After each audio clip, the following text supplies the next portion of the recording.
Hey everyone, this is KJ, Spiritual Guide Philippines. May ginawa akong wisdom about sa mga taong sinasapian daw ng Espiritu. Disclaimer, ito po ay aking belief. Ito po ay aking paniniwala. Ginawa ko po itong wisdom ito. So, marami nagsasabi na ang isang tao ay sinasapian ng mga espiritu o masasamang espiritu. Pero madalas ang totoo ay ito.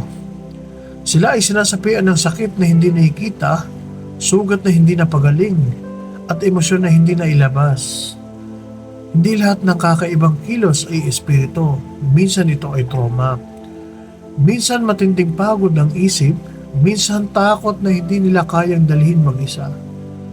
Mas madali kasing sabihin na meron masamang espiritu kaysa harapin ang katotohanan na may taong sobrang nasasaktan.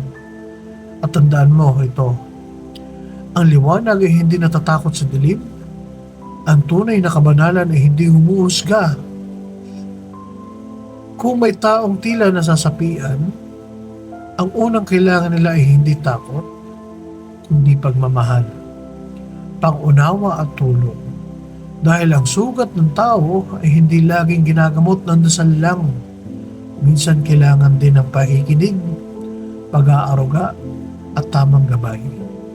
At ang tunay na karunungan ay ito. Hindi lahat ng laban ay espiritual. Ang iba ay nakapanloob sa atin mismo.